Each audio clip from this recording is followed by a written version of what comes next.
Salut à tous. Aujourd'hui, on se retrouve parce que un grand homme a disparu il y a peu de temps. Ce grand homme-là, il a inventé le buggy, enfin en tout cas le buggy de plage, et il avait donné son nom, Bruce Meyer. Et Nico a préparé un super article pour raconter tout ça. Et puis en discutant et en regardant un petit peu mes camarades, eh bien j'ai vu que l'ami Jackie Morel, eh ben il connaissait bien Bruce et puis il avait un petit peu ressorti aux yeux de tout le monde. Et donc, on s'est dit que ça serait bien sympa de l'attraper et de lui parler de Buggy au global, mais surtout de Bruce Meyer. Et donc, le point de départ, c'est que Jackie, lui, il a toujours été dans le VV, donc il parlera un petit peu de comment il bricolait, qu'il a monté son premier Buggy. Et puis, un peu plus tard, quand il avait son magazine qui parlait de VV, et ben, il a eu une belle idée, c'est-à-dire de reprendre contact avec Bruce. Et donc, raconte-nous, enfin, c'est le point de départ, raconte un peu, en fait, l'idée quand tu étais. C'est Super VV, c'est dans Super VV, en fait, Ouais, à la base. alors voilà, bonjour à tous déjà. Et donc oui, alors en fait, ce qui s'est passé, c'est que je connaissais l'histoire. Enfin, moi, j'ai monté un LM en 71, j'ai monté un LM. Et puis au fil des années, j'ai découvert que le buggy originel, ça s'appelait Meyers Manx et ça avait été fabriqué par un Américain. Et j'ai découvert qu'il avait fait le premier modèle en 64.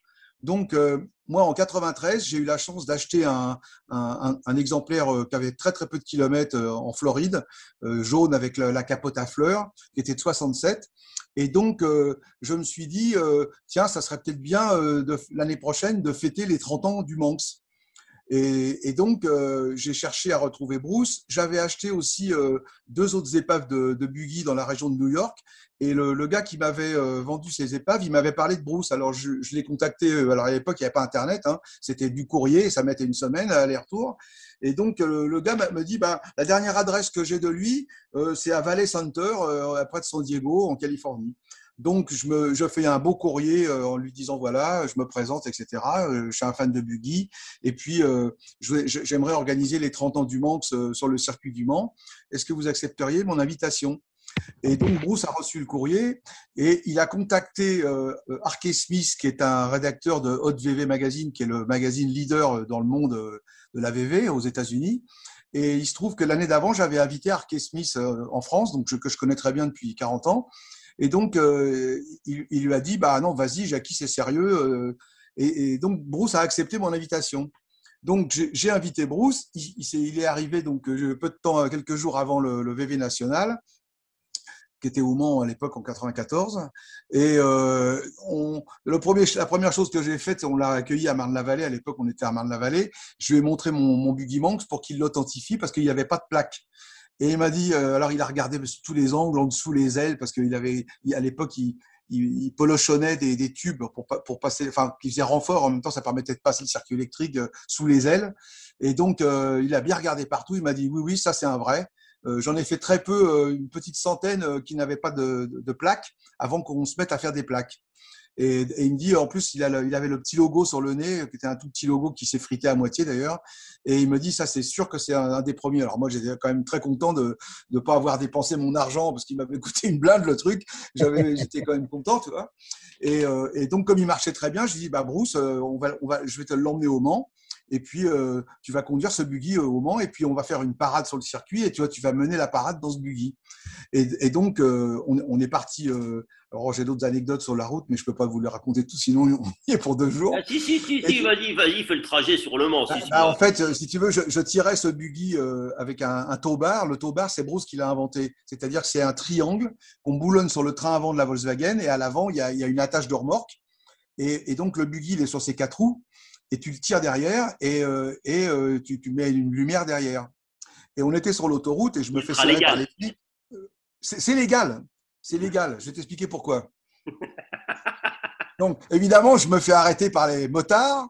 Bruce, lui, on lui avait eu, c'est Volkswagen qui avait eu la gentillesse de lui prêter un cabriolet Golf, il était derrière. Et donc, on se fait arrêter par les motards. Et là, Bruce, il dit, bon, bah, on est mort, tu vois. Et donc, les mecs, les flics, je leur dis, non, vous allez me mettre un PV parce que j'ai pas la lumière. J'ai commandé la plaque et le câble, mais je l'ai pas reçu à temps. Donc, et je tirais avec une Audi V8, tu vois. Et je savais qu'en fait, mon Audi V8, elle pouvait tirer officiellement 750 kilos non freinés. Et donc, le buggy, il fait bien entendu bien moins de 750 kilos, parce qu'une Volkswagen, ça fait 750 kilos. Donc, le buggy, il devait faire 500 kilos, tu vois.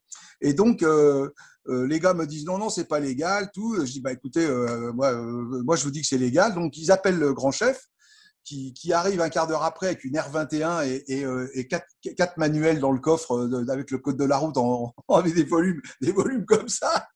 Et les mecs, les v'là qui commencent à éplucher le truc. Et au bout d'un moment, les gars, il me dit, ça dure 1 heure, hein, et Bruce, il me dit, on peut discuter avec les flics ici. En Amérique, on ne discute pas avec les flics, on prend un coup de matraque direct. Hein. Et donc, au bout d'1 heure, le gars, il me dit, bon, bah, je suis désolé, je suis pas désolé, mais vous avez raison, je vais pas vous mettre de PV, c'est légal. Je vous mets juste un PV pour la lumière. Je dis, bah oui, c'est ce que je vous avais dit. Et les mecs, ils m'ont laissé repartir. Donc voilà une première anecdote. Alors ensuite de ça, on arrive au Mans, évidemment. Et Bruce, il avait préparé une petite histoire de sa vie avec des diapositives. Donc moi, j'avais amené mon truc à diapo, là. On avait fait monter un écran sur la scène.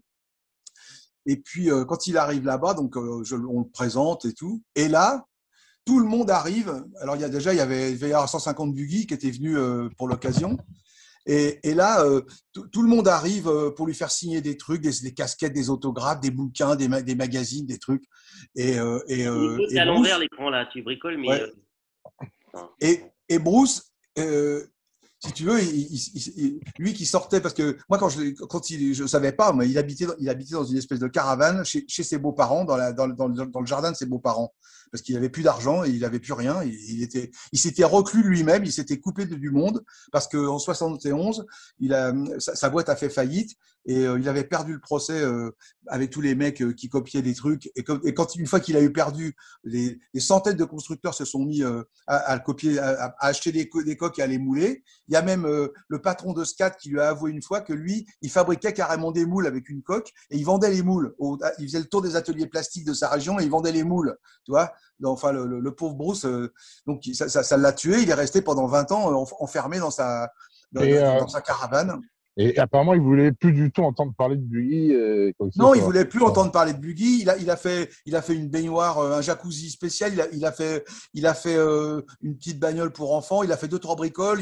Quand je l'ai rencontré, quand je suis allé la première fois en Californie, juste après le VV national, il travaillait sur un système pour monter les motos derrière un camping-car géant. Là, tu as une espèce d'échelle d'ascenseur. Parce qu'il était très ingénieux, Bruce.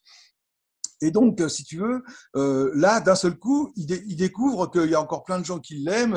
Et c'est la vedette du week-end. Il signe des autographes. Il passe son temps à pleurer, à avoir les larmes à l'œil parce que les gens veulent tous poser avec lui. Et donc, alors, on part pour le défilé. Et il me dit, j'ai quand même de la peine de défiler avec tous ces gens avec plein de buggy qui ont été copiés sur le mien et tout, parce qu'il y avait effectivement de tout, notamment des LM, hein, les LM qui sont alors je te ferai une parenthèse après pour t'expliquer, mais les LM, il y avait plein d'autres buggy. On reconnaît assez facilement qu'ils ont utilisé sa coque parce que les ailes arrière côté passager là, à droite et à gauche, elles sont très spécifiques sur le Manx parce qu'il les a moulées sur une aile d'un pick-up Ford 100 et la forme est spécifique. Si ta voiture, il y a les ailes arrondies à l'intérieur, tu es sûr que le gars, il est parti d'un Manx. Quoi. Et donc, je lui dis, mais Bruce, tu sais, regarde pas derrière, regarde devant, regarde tous ces gens que tu as rendus heureux. Tout le monde est heureux d'avoir un buggy, c'est un engin fabuleux. Bon, et là, alors lui, il dit que je lui ai raconté l'histoire du Canari. Il m'a fait ça dans ma préface de mes mémoires. Il m'a écrit que j'ai parlé du Canari qui chante dès qu'on enlève le cache de la cage et il chie sur le journal d'hier. Tu vois, il chie sur les nouvelles d'hier en fait. Et donc, bon, c'est peut-être que je lui ai parlé d'un truc comme ça, mais enfin bon.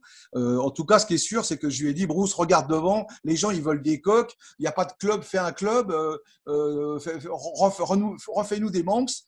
Alors moi, je pensais pas encore au Manxter parce qu'après, il avait ça, je l'ai su plus tard. Il avait déjà dans la tête de faire un buggy plus moderne. Et donc, si tu veux, il est reparti dynamité par tout ça. Et donc, moi, il m'a invité au mois de novembre à la Barra, mois de novembre 94. Donc, moi, ça devait être en juillet, nous, je pense. Hein. Donc, il m'a invité en novembre. Et là, il avait fait un petit flyer. Ils avaient décidé avec sa femme de créer un club. Il avait fait un petit flyer d'un quart de page, tu vois, avec un petit mot en disant voilà, je suis Bruce Meyer, j'ai inventé le truc, je voudrais faire un club, si vous avez un buggy, rejoignez-nous et tout. Et à chaque fois qu'on voyait un buggy, il donnait le papier. Et les mecs, oh, vous êtes Bruce Meyer, c'était un truc de fou, quoi. Alors je lui dis, tu vois, même en Amérique, t'es pas oublié. On est parti en Basse-Californie, là où il y a beaucoup de buggy qui traînent. Dès qu'il envoyait un, il donnait le papier. Pareil, on faisait des photos, il signait des trucs et tout. Je lui dis, toi, regarde. Alors, c'est comme ça que le club a commencé à démarrer. Ils ont fait un petit noyau de membres locaux parce que lui, il habite près de San Diego. Donc, tous les mecs autour de lui sont venus régulièrement l'aider. Alors, il avait déjà récupéré le Manx 4 qu'il appelait Quattro, que j'ai récupéré moi, que je lui ai racheté quand il a retrouvé le premier. Et donc, il n'était pas encore restauré. Il y avait la coque qui traînait dans le jardin. Et il me dit, tiens, tu vois, ça, c'est un des premiers monocoques.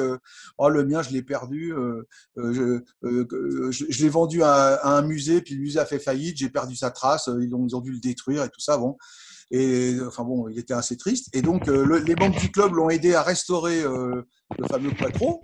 Et d'ailleurs, j'ai beaucoup de photos que les gens m'envoient là depuis 2 jours. Je suis submergé de photos, de trucs. Et des photos de Quattro. Quand il les a utilisés la première fois, il n'était même pas peint dans les meetings parce qu'ils ont commencé à organiser des rassemblements. Ils étaient 20, 30 buggy, 40 buggy, 50 buggy, 100 buggy. Après, ils partaient dans les montagnes, ils partaient en Basse-Californie. Enfin, ils ont fait plein de rassemblements comme ça. Et donc, il y a une communauté très, très soudée d'amis comme ça du buggy qui sont joints. Et puis, ça l'a vraiment reboosté. Donc, ils ont restauré le Quattro pour lui. Ils l'ont aidé, ils l'ont repeint, ils ont changé les freins, ils ont mis un moteur neuf. Enfin, bon, ils ont tout refait. Et puis, ensuite de ça, il a commencé à travailler un peu sur son nouveau projet, donc qui est devenu le Manxter. Et puis, un jour, alors, il y a eu un papier sur lui et donc qui parle de moi directement parce qu'il explique le truc du Mans. Il y a une photo d'ailleurs au Mans où il est devant c'est sous la courbe d'un lobe, donc on reconnaît le circuit si tu veux, et il est en tête de la caravane et on voit que des buggy derrière. Et donc cette photo-là, elle est parue dans Road on Track et il y avait toute une histoire sur lui et dans cette histoire, il raconte l'histoire qu'il a perdu le premier et tout. Et un jour, il reçoit un coup de téléphone d'un gars qui lui dit écoutez, bonjour, voilà, j'étais le comptable du musée à qui vous aviez vendu le buggy et quand ils ont fait faillite, moi ils me devaient de l'argent, ils m'ont payé, ils m'ont donné votre buggy, si vous voulez je vous le revends. Alors Bruce il dit ouais, mais vous savez, moi j'ai pas beaucoup d'argent, je pourrais pas vous le racheter et tout. Il dit écoutez, moi il me devait $2000, je vous le vends $2000. Et donc, il a racheté son buggy, le fameux Old Red, avec lequel il avait fait tous les records. Enfin, tout a été fait à partir de ce Old Red. Et il a pu le racheter. Et à la suite de ça, il m'a vendu Quattro. Donc ça, c'était en 97. D'accord. Voilà. Alors, suite à ça, donc, il est donc venu en 94. Je l'ai réinvité en 97 parce qu'il m'avait autorisé à commercialiser le Manx en France. Donc, j'avais trouvé un petit atelier. D'accord. Ouais. Donc, toi, tu étais du coup, entre guillemets, importateur français du Manx. Non, en fait, c'est pas tout à fait ça. C'est-à-dire qu'à l'origine, je me suis dit, merde, c'est con, moi, je m'en ferais bien un tout neuf. Et puis, j'ai deux, trois copains qu'on aimerait bien en avoir un. Donc, on va faire un moule.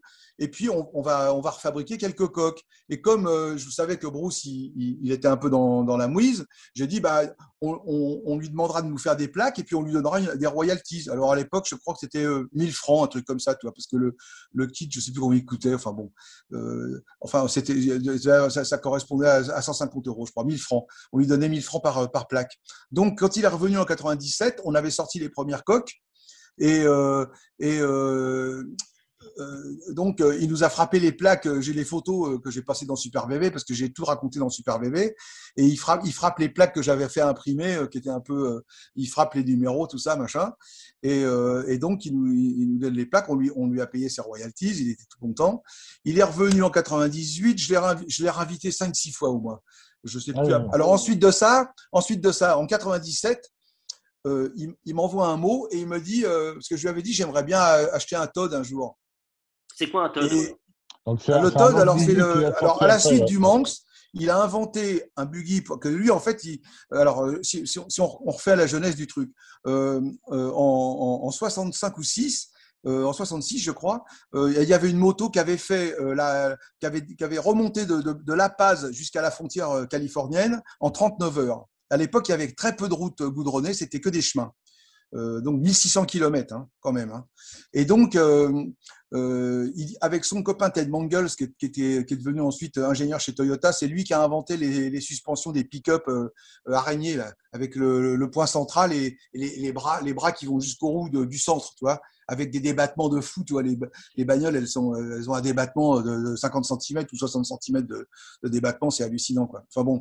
Et donc, son copain Ted Mangels, il décide d'essayer de battre la moto. Donc, ils descendent à La Paz en prenant quelques notes, parce que le problème principal, c'était l'essence. Donc, ils avaient rajouté des bonbonnes à droite et devant pour pouvoir avoir plus d'autonomie.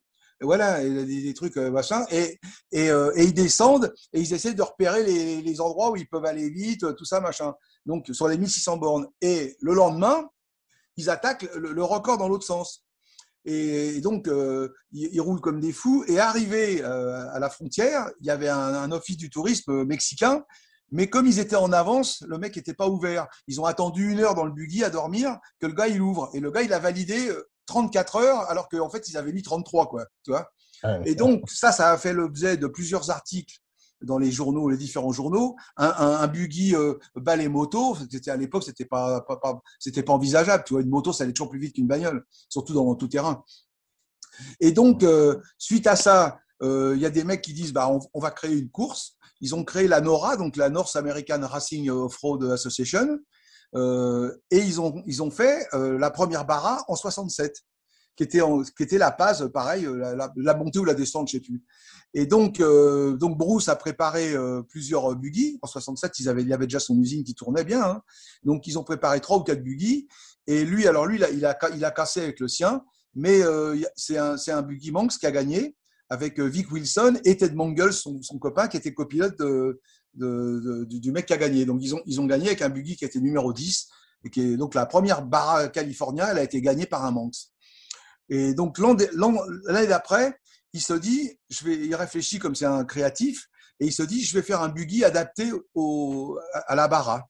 Et il part d'un tube, il fait un espèce de rectangle rond en tube, tu vois, qui plonge avec 2 supports pour le train arrière de la VV, et à l'avant, le train avant boulonné dessus. Et la coque, elle est en plastique, elle est posée sur le tube, et elle est sandwichée avec l'arceau. Quand tu boulonnes l'arceau, tu bloques la coque, tu vois. Et donc, il y a un tube qui tient le volant, et ça s'appelle un TOD. Pourquoi ? Parce que dans le tube du volant, au milieu, il y a une barre de traction que tu rentres, tu mets avec une épingle ou un boulon, tu bloques le truc, et quand tu veux l'emmener derrière ta bagnole, tu enlèves ce boulon, tu tires la barre, tu remets le boulon, et tu accroches le buggy en levant les roues avant, tu l'accroches au cul de ta bagnole, et tu le tires. C'est pour ça que ça s'appelle un TOD. TOD, c'est tracté, tu vois. Okay. Voilà. Et donc, il crée ce truc-là.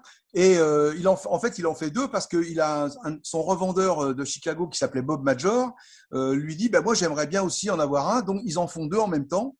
Et il a le carrossier aluminium de Shelby, qui était un de ses copains, qui travaille sur les Cobras, qui vient lui faire le capot avant en aluminium. Sur ce buggy, et donc il est peint en rouge, et il a un truc, et il sert de modèle pour toutes les photos et tout. Après, ils font un moule de ce capot pour faire pour le faire en grande série, et le moule est parti de ce capot-là. Et Bruce, lui, donc lui, il s'était fait le premier, ça c'était le numéro 2. Bruce engage le numéro 1 à la Barra 68, et il est en tête, il est en train de rattraper Parnelli Jones qui roule avec un énorme 4x4. Et dans un endroit, en fait, il y a un virage, il double Parnelli Jones, et au moment où il le double, en fait, il y a un virage avec un énorme ravin. Et donc, Bruce décolle et tombe et s'en plafonne l'autre côté du ravin. Et le buggy est plié en 2. Bruce a les jambes broyées. Son copain, il a le coude cassé. Enfin, ils sont quand même assez amochés. Bruce est très amoché. Il restera d'ailleurs une vingtaine d'heures couché par terre avant que quelqu'un vienne le secourir. Enfin, c'est un truc de fou. D'ailleurs, il a gardé des séquelles. 22 heures avant d'arriver à l'hôpital. Ouais, enfin, un truc de fou. Il a souffert. D'ailleurs, il avait toujours une espèce d'attelle qu'il mettait dans sa chaussette pour tenir sa jambe, parce qu'il a eu la jambe broyée. Donc, c'était pas très bien rafistolé. Et donc suite à ça, si tu veux, alors pour lui, la course s'arrête. Et par contre, ils ont fabriqué un certain nombre de milliers de Todd derrière. Alors au début, ils avaient fait des coques en thermoformé, et puis elles craquaient, le thermoformage marchait pas, donc ils ont remplacé toutes les coques thermoformées par du polyester traditionnel. Et donc le numéro 2, Bob l'a engagé en août 68, à la Barra 500 naissante, la première Barra 500 à Las Vegas. Et donc, il n'a pas terminé pour un problème électrique. Il a ramené ce buggy à Chicago et il l'a rentré dans son garage. Et en 97, Bruce me dit, tiens, j'ai un copain qui m'a vendu un Todd pour 3 fois rien de $200. Il faut le restaurer. Si tu veux, moi, j'ai un mec qui peut te le refaire pour le remettre roulant. Tu le veux comment? Et moi, comme j'avais tous les magazines avec le fameux Todd numéro 20 pardon, de Bob Major, je lui envoie les photos. Je lui dis, bah, je le veux comme ça. Il me dit, alors il me raconte l'histoire. Il me dit, c'est le Todd de mon copain Bob, mais il est probablement mort. J'ai plus jamais eu de nouvelles. C'est le seul qui est venu me voir à l'hôpital. Il me dit quand j'étais accidenté, mais bon, j'ai pas de nouvelles depuis longtemps et tout. Bon, je lui dis, bah écoute, moi j'aimerais bien faire une copie de ce Todd parce que pour moi il est mythique. Et donc, il se passe 15 jours et il m'envoie un mot et il me dit Jackie, j'ai retrouvé Bob, il n'est pas mort, il a toujours son Todd et il serait prêt à te le vendre. Donc, moi, qu'est-ce que je fais? Je prends l'avion et donc nous voilà à Chicago avec Bruce. Et le Todd, il était garé sur le côté parce que le garage était assez petit. Donc, Bob, il avait gardé un buggy vert métallisé, Metal Flake, avec la capote à fleurs. Et à côté, sur 2 roues en biais, il avait rangé le Todd. Tu vois, donc le Todd, on le sort. Je fais des photos que je passe dans Super BV où on raconte toute l'histoire. Sa femme, qui était une photographe émérite, elle me sort des albums de 1000 pages avec toutes les photos de la construction, des courses, des machins, des photos en noir et blanc, en couleur, pardon. Tu sais, les photos carrées 6:6, là. Mais des dizaines d'albums monstrueux de 1000 pages. Donc, on passe tout un temps à feuilleter tout ça. Elle a la gentillesse de me confier les albums pour que je les fasse dupliquer. Donc, j'ai fait refotographier tous des trucs à l'époque. C'était en 97, hein. Il n'y avait pas tous les moyens modernes qu'on a aujourd'hui. Et donc ça m'avait coûté une blinde. J'ai refait toutes les images. Et donc, c'est comme ça qu'on a pu avoir l'histoire. Bob m'a donné son casque de l'époque. Il a retrouvé sa veste. Il m'a donné tous les papiers de la course qu'il avait gardés. Il y avait encore du liquide dans le truc où tu as une paille pour boire, là. Tu sais. Il était encore pas vide, le truc, t'imagines? Le truc, il sortait de la course, il y avait tout, quoi. C'était hallucinant. C'était vraiment sortie de grange au top niveau, quoi. Et donc, alors, on a envoyé cette voiture en Californie. Là, parce qu'il avait plus de moteur. En fait, il avait couru avec un moteur Revmaster qui avait été fourni par l'usine Revmaster. Et après la course, ils avaient récupéré le moteur. Donc, lui, il avait un Porsche S90. Mais qui marchait pas. Et donc, il était à côté. Donc, moi, il m'a tout vendu, le S90 et tout. Mais en Californie, Bruce, il avait un mécano qui m'a remis un moteur au look exactement identique à celui de l'époque. On a pu rebrancher d'ailleurs la prise d'air, enfin, tous les trucs. On l'a restauré vraiment comme d'origine. Et je les ai importés donc à 97.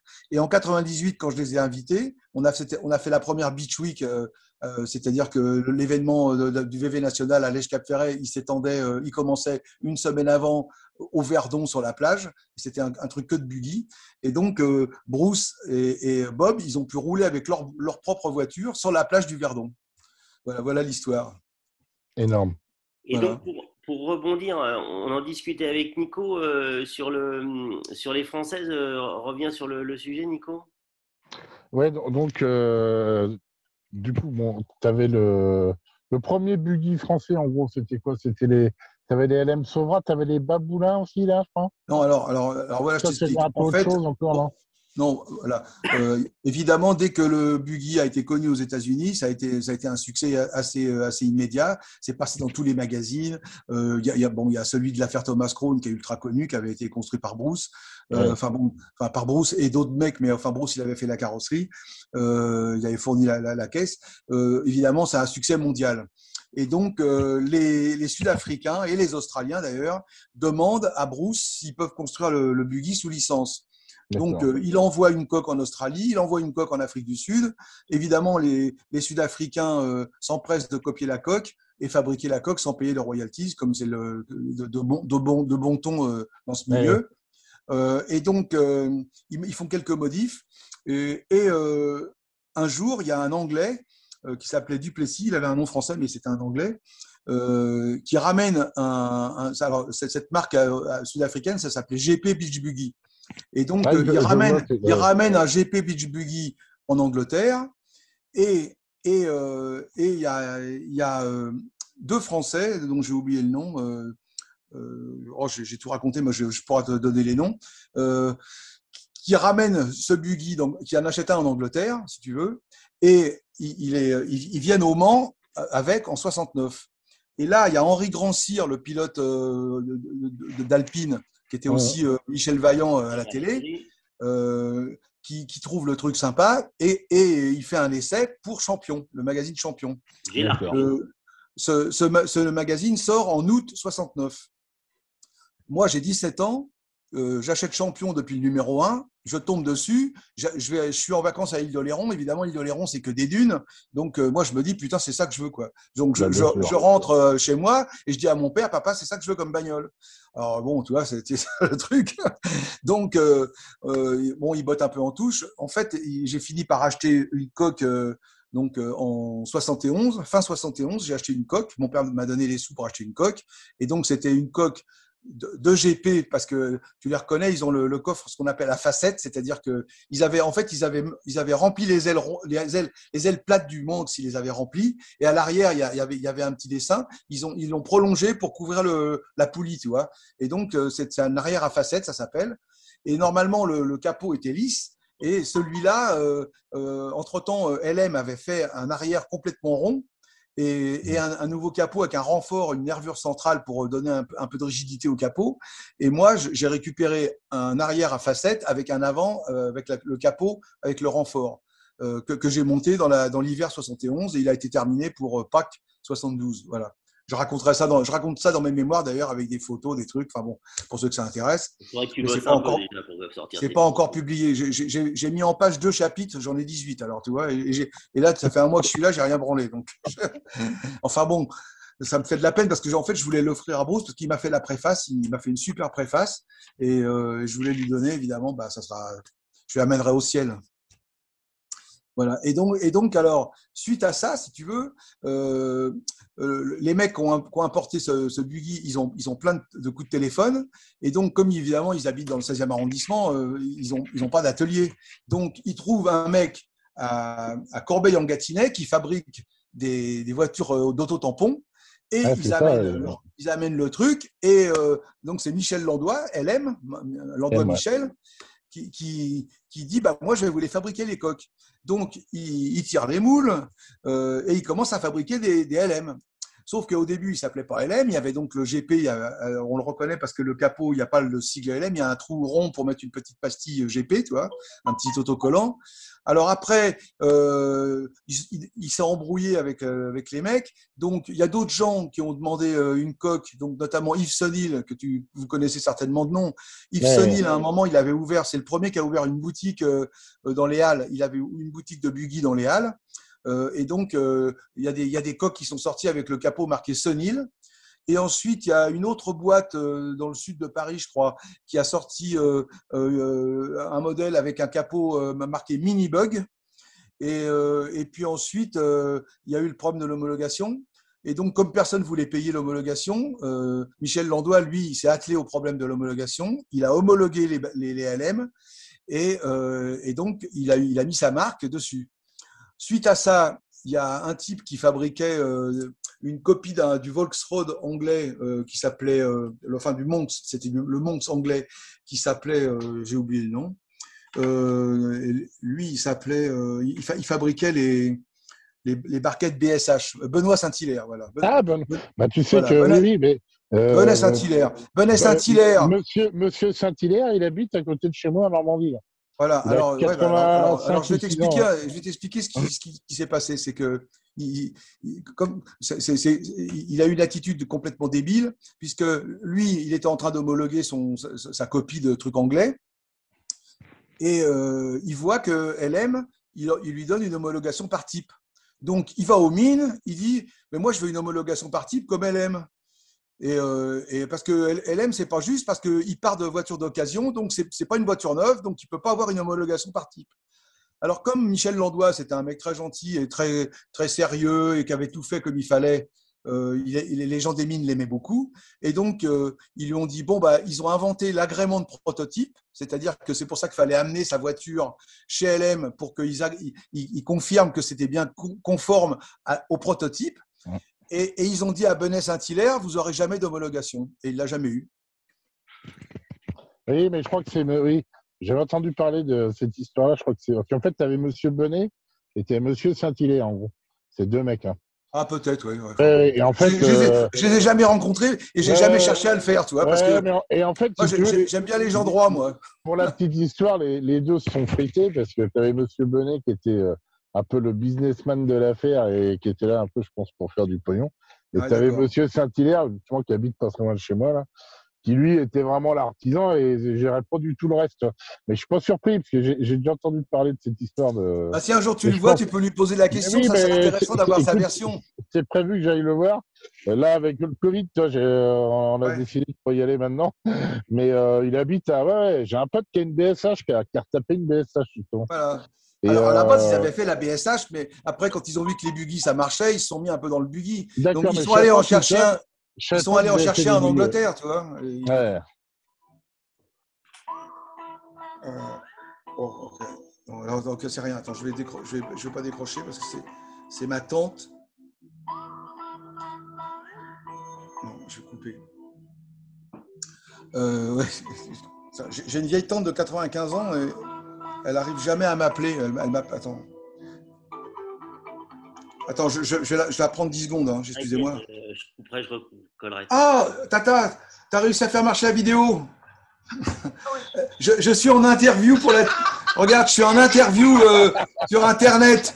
Tu vois, ils sont en train de m'interviewer. Alors, est-ce qu'on peut se rappeler?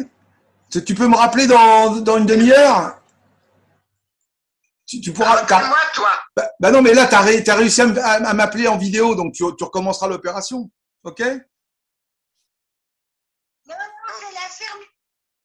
C'est notre qui me. Ah, d'accord. Bon, bah écoute, alors, ça, c'est un peu compliqué. Bon, Bon, bah alors. Bon, bah sinon, on se rappellera demain avec l'infirmière. On verra ça. Ouais. Okay. Bon, bah, on verra ça demain. OK. Ouais, à tout à l'heure, Tata. Oui, à plus. Bisous. Bisous. Ah, elle a 95 ans. Je lui ai acheté un téléphone. C'est beau. Dessus, quand elle l'ouvre, elle a que WhatsApp. Je lui ai dit, t'appuies sur WhatsApp, il n'y a que mon nom, t'appuies sur mon nom, et là en bas, il y a une petite caméra, t'appuies dessus. Ça fait 25 fois, ou alors elle m'appelle à 3h du mat. Et là, c'est parce que là, il y a son infirmière qui est venue ce matin, et donc elle a dû demander à l'infirmière de m'appeler en WhatsApp. Bon, désolé pour la parenthèse. Donc, écoute, si tu vois un jour Monsieur Saint-Hilaire, alors je crois que j'ai dit son prénom Benet. Je me suis dit, tiens, en fait, tu avais Monsieur Benet, Monsieur Saint-Hilaire. D'accord, oui, j'ai compris. Les deux se sont frités parce que, après, il y a deux versions, mais. Écoute, je pense qu'il y en avait un qui était plus artisan et l'autre qui était plus. Non, mais ce qui m'intéresserait, parce que moi, j'ai jamais rencontré ces gens-là, ce qui m'intéresserait, c'est sans lui en parler, enfin, sans lui en parler de moi ou de qui que ce soit, de lui dire et les buggy, raconte-moi un peu les buggy, tu vois. Et comme ça serait vachement intéressant d'avoir. Parce que ça se trouve, il y a des choses que je connais pas. Tu vois, je connais pas tout. Enfin, moi, l'histoire que j'ai, c'est l'histoire que je tiens de Michel Landois. Donc, Michel Landois aussi, il a peut-être arrangé un peu la sauce à sa façon, ce que je ne crois pas, parce que c'est un mec super gentil, Michel Landois. Et donc, alors, Michel Landois, il est toujours vivant, Michel? Il est toujours vivant? Ah oui, ils sont toujours à Corbeil, je crois. Hein. Et donc, sa femme, c'est Morissette. C'est Morissette qui tenait la boutique. Hein. Morissette, c'est une femme d'affaires, elle, hein, par contre. Hein. Mais bon.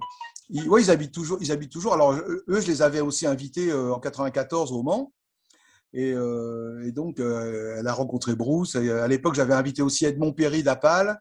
Il y avait Thierry de Montcorgé qui était là. Il y avait quand même pas mal de monde en 94. Hein. On avait fait une belle fête de buggy, quoi. Et Sympa. en rebondissant un petit peu, Thierry, lui, il avait fait une coque originelle, comme son buggy, c'était Ah quoi? oui, alors Thierry lui, il a fait carrément la coque dans son appartement. D'ailleurs, on a des photos de ça où il a coupé les coupes en bois, tu sais, pour faire la forme. Et lui, en fait, c'est parce qu'il a vu l'affaire Thomas Crown au cinéma et il est rentré chez lui en disant, je vais me faire un buggy. Il a même pas pensé si je vais acheter une coque ou non, il s'est fabriqué. Et donc, lui, là, il en a fait une petite centaine aussi. Il a homologué par type le Moncorgé. Et il a tout donné à commercialiser au patron de Strakit à l'époque. Et le patron de Pratique, ouais. Strakit, il a vendu à Le Gourrieret, qui est le fort, sans leur donner les documents. Où ils n'en ont jamais vendu, en fait. Et tout le travail d'homologation qui avait été fait a été perdu. Ok.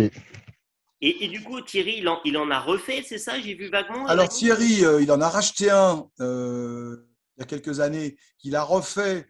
Il a fait quelques modifs, notamment l'inclinaison du pare-brise. Il a fait 2-3 petites modifs. Il a tiré un moule qu'il a. Il a restauré ce buggy qui est absolument magnifique. Et là, récemment, il vient d'en acheter un autre d'occasion, un autre Moncorgé, qu'il a de côté aussi. Voilà. Et du coup, alors aujourd'hui, est-ce que c'est toujours possible? Ça peut peut-être intéresser les gens qui nous écoutent, tu vois. Est-ce que c'est toujours possible aujourd'hui d'homologuer un buggy en France? Parce que, en gros, ils avaient quoi? Ils avaient ils avaient des cartes grises Volkswagen modifiées. Enfin, Alors, écoute, pour être clair, non, c'est totalement impossible d'homologuer un buggy parce qu'on est en France. On serait en Angleterre, on serait en Allemagne, on serait en Belgique, je te dirais oui, en Espagne, au Portugal. Mais la France, c'est un pays de bureaucrates. Et ça rentre pas dans la catégorie bureaucrate. Voilà. Alors, au début, les premiers, on était tous homologués les uns après les autres. Donc, normalement, la mention, c'était marqué type 11 quelque chose, ça c'est le type de la coccinelle MOD. ah oui, c'est ça. Il y a eu Ouais. des versions où il y avait marqué type et marque modifié en bas de la carte grise. Et ensuite, une fois que LM a eu son homologation d'agrément de prototype, eux, ils changeaient la marque. La marque, ça devenait LM. Et le numéro de série disparaissait de la coccinelle et ça devenait un numéro de série LM. Voilà. D'accord. Non, mais ce que je voulais compléter, c'est qu'aujourd'hui, en véhicule neuf, c'est inhomologable parce que de toute façon, ça ne peut pas passer rien que les histoires de crash, etc. Par contre, aujourd'hui, tu rachètes n'importe quel buggy qui a plus de 30 ans et tu l'homologues en collection. Enfin, tu Non, l'immatricules en collection, quoi. Voilà. le problème, mon pauvre, c'est qu'il y en a plus déjà. Et ensuite de ça, on a été piraté par PGO, qui pendant des années a fabriqué des répliques de Porsche en achetant des buggy d'occasion à n'importe quel prix. Ce qui fait qu'aujourd'hui, une carte grise Pour modifiée, avoir ça la vaut carte 4, grise, ça vaut 4 ou 5 000 euros, quoi. Donc, voilà. Ah oui, c'est-à-dire que t'en as beaucoup qui ont fini en PGO, quoi. Voilà. il Ils, récupérait la carte grise. ils achetaient des buggy et puis il y avait marqué modifié, ils sortaient une Porsche. Tu vois. Et Ah c'est oui, comme comme en fait toujours. toutes les cartes grises, ce qu'on appelle type original, que tu peux récupérer ou tu mets Bah, sur. type original, c'est encore mieux. Alors moi, j'en ai une. J'ai une carte grise. Moi, j'ai un Phénolard. Phénolard, c'est une marque bordelaise. Le mec en a fait 15. C'est tout à fait original. D'ailleurs, c'est pas très joli. J'étais un fan de 2 chevaux. Il a mis une calandre de Diane devant, tu vois. C'est pour te dire des phares de traction. Enfin bon. Cela dit, c'en est quand même un. Là, il y a marqué marque Phénolard, type original. Donc avec ça, si tu veux, je peux rouler avec n'importe quoi parce que bon. Mais bon, je sais qu'à un moment, Michel Landouet, j'avais discuté avec lui, il m'avait dit oh, vous faites chier parce que vous réutilisez mes cartes grises à moi pour faire des manques. Alors moi, à l'époque, je lui ai dit si tu veux, Michel, on te passe les moules et tu arrêtes de fabriquer tes LM qui sont pas très beaux et tu te mets à vendre des LM qui sont des manques. Mais il ne voulait pas. Donc après, il a vendu sa boîte. Enfin, ils ont déposé le bilan. Il y avait ils ont fait une espèce Ça, de. ça a été repris par une boîte du Sud, là, oui, hein, à la fin. Ouais, Là. non, ben attends, l'histoire, je la connais, c'est-à-dire qu'en fait, ils ont déposé le bilan pensant que personne allait racheter. Et puis, le gars qui fabriquait les manques pour moi, il s'est mis avec le concessionnaire Toyota de Mont-de-Marsan et ils ont fait une offre supérieure à LM. Parce que Landouet, il avait refait une offre. Et donc, ils se sont fait souffler le truc sous le pif, quoi. Tu vois? Ah Parce oui, qu'en fait, ils d'accord. avaient déposé pour racheter, quoi. Voilà, ils avaient déposé pour racheter parce qu'ils étaient un peu à l'agonie, parce qu'il y avait notamment, ils faisaient venir les moteurs et les châssis du Mexique. Du Mexique, ouais. Même, ils ont fait venir des voitures complètes du Mexique qui démontaient et revendaient les coques. J'ai connu des gens qui ont acheté des coques neuves chez eux. Et donc, ça coûtait quand même une blinde parce que il fallait quand même les faire venir. Bon, même s'ils les homologuaient pas, ils les démontaient, mais au moins, parce qu'ils vendaient les derniers LM, c'était des LM neufs. Oui. Vraiment, tout était neuf, à injection. Michel Landreau, il a toujours essayé de faire les choses le mieux possible. Alors, le seul problème de LM, c'est qu'il n'avait pas beaucoup de goût. C'est-à-dire que quand il faisait une modif sur la bagnole, c'était horrible, quoi. C'est toujours ce que je leur ai reproché parce que autant le premier GP que j'avais était mignon, autant le dernier LM, avec les gros feux, les énormes supports d'essuie-glace, les flancs qui étaient mal dessinés, qui étaient même pas symétriques, droite et gauche. Enfin bon, après, ils avaient trouvé que le Manx avait les ailes creuses à l'arrière, alors ils avaient fait les ailes creuses. C'était mal fait, c'était pas du tout comme le Manx. Ils auraient mieux fait de mouler une coque de Manx et de repartir de là, tu vois. Ouais. Et moi, j'ai une dernière question. Le Monster, raconte-nous un peu, tu l'as abordé, Alors, tu l'avais en tête, et c'est quoi en fait? Alors, le Manxter, la première fois, donc, je suis allé en 94, Bruce m'a montré quelques dessins. Il m'a dit, moi, je voudrais faire le Manx de l'an moderne, le moderne, avec sur un châssis à 4 places pour avoir une meilleure tenue de route et puis avoir deux belles places derrière, avec un coffre qui s'ouvre, avec un design un peu plus moderne. Donc, il m'avait déjà montré quelques dessins. Il a fini par le construire. En 98, quand il est venu chez moi, il avait déjà la brochure que lui avait fait Dave Deal, le fameux dessinateur qui est depuis décédé aussi. Lui, il est mort d'un cancer très rapidement, mais c'était un mec génial qui dessinait pour Bruce depuis les années 60. Toutes les pubs dans les magazines de VV ou les pubs pour Jackman, les Jackman Wheels et tout ça, c'est lui qui les dessinait. C'était un mec vraiment très intéressant. Et donc, il lui avait fait la brochure. Et un jour, si tu veux, je raconte l'anecdote parce que c'est quand même assez marrant. Moi, au Cap Ferret, tu sais, on avait Philippe Stark et moi, je suis ami avec lui. Je suis ami avec lui. Et donc, un jour, je vois Philippe et je lui dis, tiens, écoute, si tu veux, ce soir, j'ai Bruce Meyers qui vient dîner à la maison. Est-ce que tu veux venir? Je vais te le présenter. Il me dira, écoute, je viendrai peut-être prendre l'apéro, mais bon, j'aurai pas le temps de dîner. Bon, d'accord. Quand j'arrive avec Bruce de l'aéroport, je vois le 181 parce qu'il avait un 180 Stark. Donc, je vois le 181 dans mon jardin. Donc, je me dis, bon, bah, tiens, il est là, il est sympa, il a tenu sa parole. Et quand on rentre dans la cuisine, il y a mon Stark qui a un tablier de cuisinier et il est en train de faire la bouffe. Il fait des pâtes avec des palourdes, enfin, un truc de fou.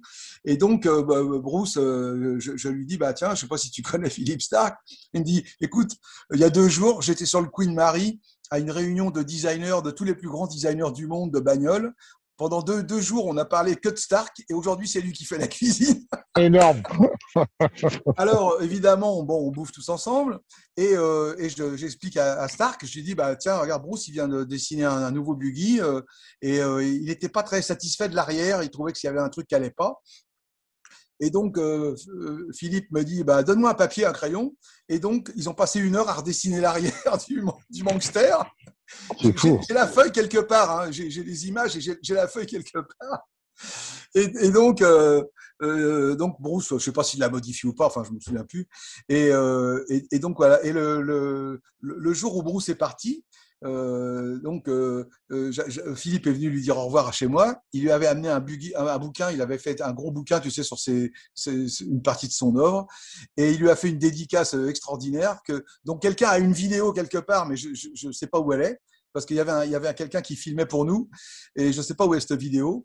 Et moi, j'ai des photos où ils sont tous les deux, et j'ai des photos de la dédicace qu'il lui a fait, un truc de fou, avec des buggy qui sautent, des machins, enfin un truc de fou. Voilà l'histoire. Et donc, à la suite de ça, le Manxter a fini par sortir. Donc, il a dû sortir en 99, je crois, ou 2000 peut-être. Il a été présenté en Californie. Il a tout de suite eu beaucoup de succès. Alors, il y a tout un arceau qui est intégré à l'intérieur, à l'extérieur. Il a fait exprès de faire compliqué pour pas qu'on le copie facilement. Effectivement, l'arceau, d'ailleurs, rien que l'arceau, c'est très compliqué à faire. Et les gens qui lui fabriquent, c'est des gens qui fabriquent les classes 1 américains, tu vois, les buggy de course américains. Moi, j'y suis allé d'ailleurs avec lui. Il fabriquait notamment les buggy à Schlesser. Il m'avait dit, le dis pas parce que ça c'est le futur buggy de Schlesser pour le Dakar. D'accord. Et donc Et donc, voilà. Et après, moi, j'ai importé un des premiers modèles que j'ai importé. On l'a moulé en France pour le fabriquer, mais c'était tellement compliqué de faire venir l'arceau, ça coûtait une blinde, il manquait toujours des boulons, parce il y avait plein de boulonneries, des petites pattes, des trucs, et quand ça arrivait, il manquait toujours un truc. Donc, c'était pas moi qui le commercialisais, c'était mon ami Bruno Bossu de Simili, et finalement, on a été sollicité par Carlos Fernandez, qui a une boîte qui s'appelle Autofibra au Portugal, qui est très très gentil, et qui nous a dit, bah, moi je veux bien le commercialiser, moi je vais le fabriquer. Donc, on lui a vendu le concept. Et maintenant, d'ailleurs, c'est lui qui fabrique aussi les Manx. Voilà. Et ça se passe Et, très bien. et du coup, pour un peu compléter le truc, là, à quelques mois avant de mourir, Bruce, en fait, a vendu la boîte, c'est ça? Alors, Il a vendu sa ça boîte? faisait un moment qu'il me parlait de vendre parce que bon, ils avaient déjà délégué le club et le bulletin du club à une équipe extérieure. C'était plus eux qui s'en occupaient parce que c'était un travail colossal. Au début, quand il y avait 150 membres, ça allait, mais une fois qu'il y avait 3000 membres, 5000 membres, ça devenait un truc énorme, quoi. Et donc, ils pouvaient plus le gérer parce que c'est Winnie qui gérait tout parce que Bruce lui était dans l'atelier toute la journée à découper, à souder, à Même poncer.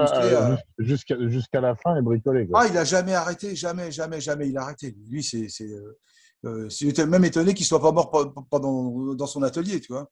Et, Ouais. et donc, si tu veux, ça faisait un moment qu'il cherchait à vendre. Il y a une boîte qui a repris la fabrication des Monsters off-road parce qu'ils ont fait des versions avec des grandes suspensions pour pouvoir les vendre pour courir. Ils en ont vendu pas mal d'ailleurs.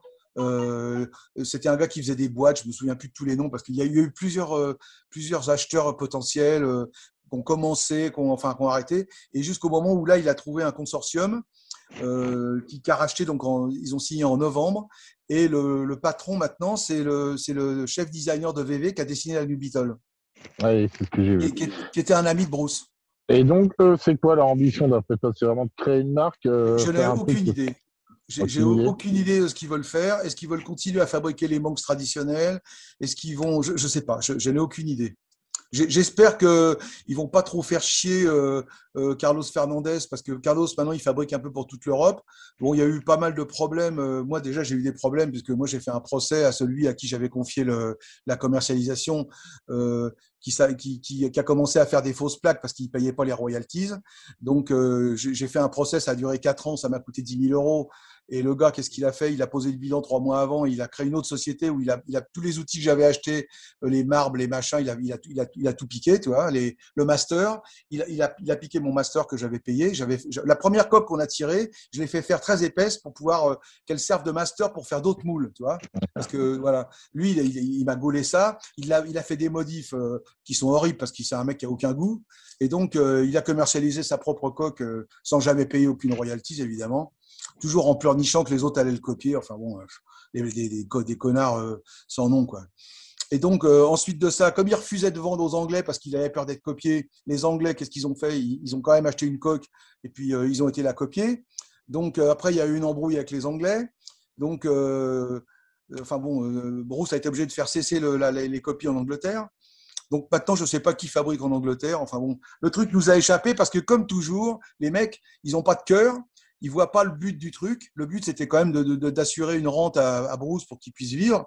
Parce que avant que ça démarre en Californie, c'est passé un sacré temps, hein. Allez. Donc, entre 94 et peut-être 2002 ou 3, il s'est passé presque 10 ans pendant lequel il n'avait pas de revenus, hein. Donc, les seuls revenus, c'était les royalties qu'on pouvait lui filer et les pièces qu'il fabriquait, qu'il vendait à droite à gauche. Tu vois, donc, c'était quand même pas génial. Et tous ces enculés d'anglais, de Belges, parce qu'il y a eu aussi des copies en Belgique, les mecs, ils achetaient des copies. Enfin bon, voilà, ils en avaient rien à foutre. En France, il y a même des mecs qui faisaient des copies aussi, qui avaient acheté des coques, qui faisaient des copies, ils les vendaient sur le bon coin en plus, plus con que tu meurs. Comme si moi je pouvais pas savoir qu'il y avait une copie de Manx qui était en vente, quoi, tu vois. Et Enfin, du coup, bon. comment il les mettait sur la route? C'est quoi il mettait? C'est garder une carte grise de Cox? Ah ben non, mais après, si tu veux, à partir du moment où il y a eu la coque disponible, les mecs, dès qu'il y avait une coque, enfin un buggy d'occasion à vendre, d'occasion à restaurer, les mecs ils sautaient dessus. Donc d'ailleurs ça a fait monter les prix. Moi les premières cartes grises que j'ai récupérées, je les payais 500 francs, tu vois. Et j'avais le châssis avec et des pièces, tu vois. Maintenant, c'est 5000 et tu n'as rien. Tu n'as même pas une plaque. Tu as une carte grise, point. Tu vois. Donc, ils sont devenus fous, les mecs. Comme toujours, le pognon, il n'y a pas de cœur là-dedans. Il n'y a pas d'amour, il n'y a pas de passion. C'est que des petits cons pour gagner 3 ronds. Tu vois, enfin bon, moi, je me suis fait dépouiller les bagnoles. J'avais un poulailler près de Chartres. Et puis, mes bureaux à l'Èche-Cap-Ferret, derrière, où je stocke des trucs, je me suis fait dépouiller. Les mecs, ils venaient plusieurs nuits de suite pour me voler des pièces pour les revendre sur les concentres de VV pour gagner 200 balles, tu vois. Des amoureux de la VV, tu vois. Mais je sais que c'est des mecs qui savent de quoi ils causent parce qu'ils m'ont démonté que les bonnes pièces, tu vois. Je rigole, mais c'est pas drôle. Ah ouais, non, mais c'est tragique. Je veux dire, bon. Bon, alors, bah écoute, merci beaucoup, Jackie, de tout ça, parce que c'est de la première main, et ça, Ouais, c'est quand même franchement, c'est. Ouais. bien d'avoir des vraies infos de première main de tous ces trucs-là. Donc, Alors, on peut continuer si tu veux, parce que je l'ai invité plusieurs fois, mais après, je suis allé le voir notamment en 2006, quand il a fait ses 80 ans. On est allé là-bas. Et à l'époque, on avait publié beaucoup de choses sur lui dans Super VV. Donc, j'ai décidé de faire un hors-série. On a repris Ah, toutes les pages qu'on avait fait et on a imprimé une vingtaine ou une trentaine de hors-série à dos carré collé avec tous les articles qu'on avait consacrés à Bruce. Et je l'ai fait signer par toute la rédaction et je lui ai amené là-bas.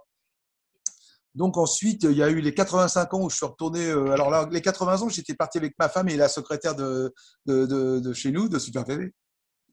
Et le trou du cul qui m'a remplacé à Super VV, à qui j'ai présenté Bruce d'ailleurs.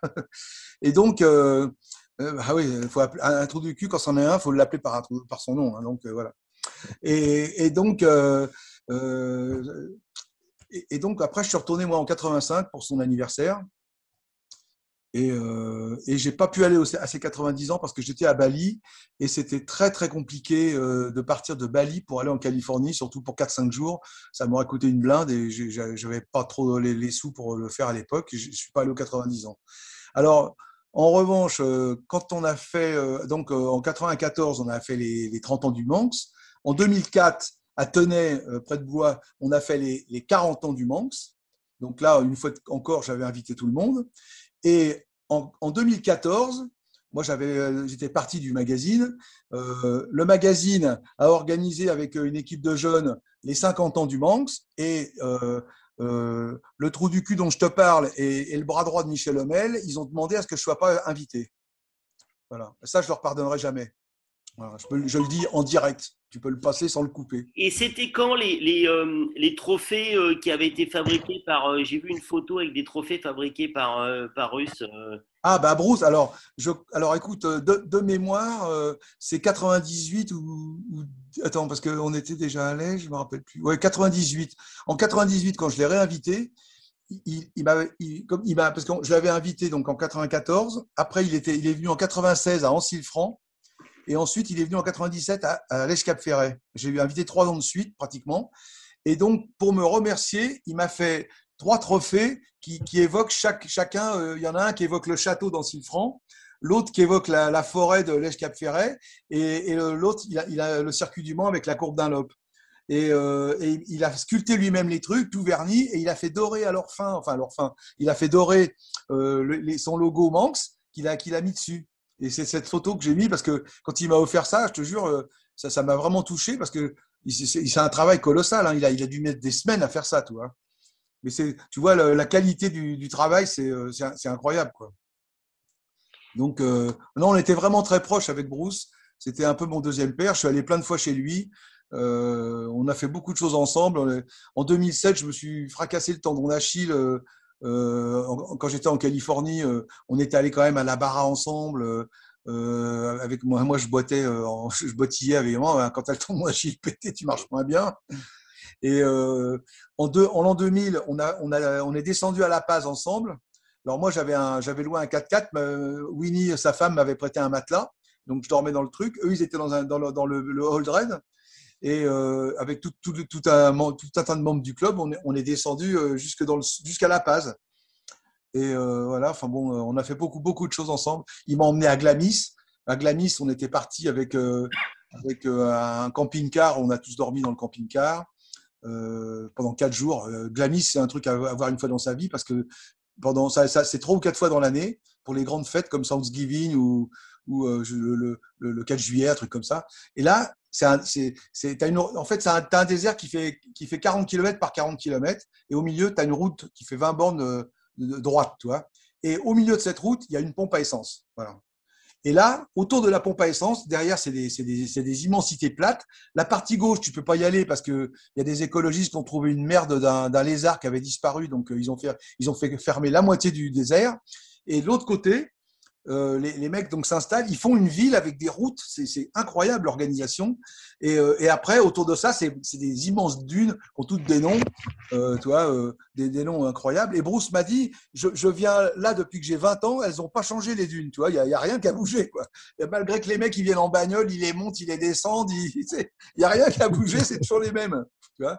Et pendant 4 jours, c'est la folie des buggy et des ATC, des quads et des machins. Et c'est hallucinant. Et alors, le pire, c'est que moi, je vois ça, les mecs qui montent les dunes, ils les descendent dans tous les sens. Tu te dis, il va y avoir des cartons, tout. Il n'y a pas un accident. Et ces enculés d'écolos, le dimanche, donc ça doit durer du jeudi au dimanche, un truc comme ça. Le lundi matin, j'achète la presse. Et il y a marqué les hôpitaux sont pleins, tellement il y a d'accidents, il faut interdire la manifestation et tout ça. Tu vois, les mecs. Moi, je te jure, je suis resté 4 jours. J'ai loué un ATC, donc j'ai tourné partout pour faire des photos. J'ai vu des buggy, j'ai tout vu. J'ai pas vu un mec par terre. Voilà. Tu vois, c'est vraiment, c'est vraiment des sales cons tous ces mecs-là, hein, franchement. Bon, je pense que ça sera la conclusion que les écolos qui emmerdent les mecs qui veulent péter les dunes en 4 sont des sales cons. Et donc, non, mais on est tous écolos, je veux dire. Moi, je veux pas détruire la nature, mais bon. Hein, on a un peu les mêmes ici. Ouais, ils sont partout. Hein. La question, c'est la démagogie écologique. Tu veux qu'on parle du réchauffement, si tu veux? Alors là, si tu veux, je peux te parler du réchauffement. Je viens de terminer le bouquin de Gérondeau, comme quoi le CO2 est vachement utile. Et avant, j'avais lu le livre de François Gervais, comme quoi c'est une arnaque le réchauffement. Tout est chiffré, tout est. C'est 2 bouquins qu'il faut lire, c'est absolument extraordinaire. Hein. Bon, toi, tu es en train de me péter, surtout qu'il va falloir que je fasse du montage comme sauvage pour enlever tes conneries qui ont un rapport avec le sujet. Enlève pas tout quand même. Non, c'est que c'est pas avec le sujet, je m'en fous. Sinon, tu sais. Si tu veux, on fait un clap et puis on parle de Pironi. Non, attends. Non, déjà, je fais une semi. Donc, du coup, comme il faut avoir que je bricole, je vais faire une conclusion par rapport à la première partie et puis on va refaire un truc sur Pironi. Ouais, ok. Bon, en tout cas, merci de toutes ces anecdotes bien sympas et surtout, c'est ce que je disais de première main sur Bruce Meyer. C'est quand même ça qui est vraiment cool. On va intégrer des photos. Je vais taper l'ami Jackie s'il a 2-3 trucs, 2-3 photos. J'en ai vu aussi sur ta page, etc. Je vais t'en envoyer, j'en ai plein. Et puis, donc, vous retrouverez cette vidéo aussi intégrée dans l'excellent article à paraître sur Road Story de Nicolas Lapéru, qui retrace toute l'histoire du buggy Bruce Meyer et du Manx. Et vous en profiterez aussi pour aller sur notre site. Vous pouvez retrouver aussi en audio aussi et en écrit l'histoire du LM001, 02, 03, donc le buggy, le LM1, pardon, j'ai fait un lapsus par rapport à Lamborghini, mais l'autre série des buggy français. Voilà, merci. Et rappelez-vous, vous pouvez nous retrouver sur nos sites Road Story et Histo Auto, sur notre chaîne YouTube Road Story et en podcast audio sur iTunes, Spotify, Deezer et Google Podcast en recherchant les mots Road et Story. À bientôt.